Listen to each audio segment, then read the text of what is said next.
masakit na realidad. Maaalala ka lang ng mga tao kapag may kailangan sila sa'yo. Kaya naman ay kapag wala ka na, mapapaisip ka na nga lang talaga. Paano kung wala ka na? Paano kung patay ka na? May mga tao kaya magluluksa sa pagkawala mo maliban sa mga kamag-anakan mo? Nandiyan kaya sila sa bawat gabi ng lamay mo? Yung mga taong lubos mong inaakala na tunay sa'yo, mga tinuring mong tunay na kaibigan, ngunit ang tanong ay naging tunay ba sila sa'yo? Masakit mang isipin na baka nandyan lang sila kapag may kailangan sa'yo. Matik na yan sa mga kaibigan mo dyan sa lugar mo na may magpunta sa iyong lamay. Kabayawan ko na lang kapag di pa sila nakiramay. Pati sa mga kaibigan mo nung elementary at secondary at nakilalapit lang din ng bahay. Eto, paano yung mga kaibigan mo nung kolehiyo? Paano nila malalaman ang balita na ikaw ay wala na? At sakaling alam na nila, mag-aatubili ba silang pumunta sa kabila ng malalayong biyahe patungo sa lugar ng lamay mo?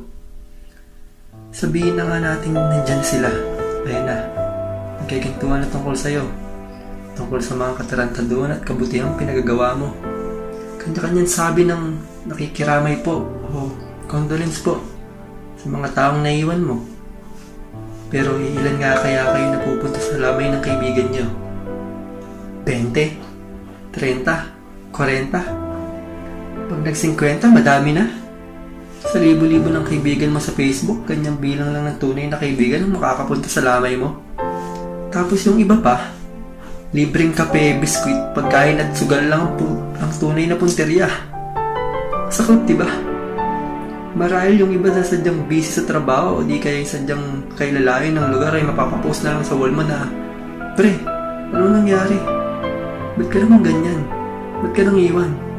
Yung iba pa ay, "King inang pre, may plano pa tayo sa buhay. Bakit?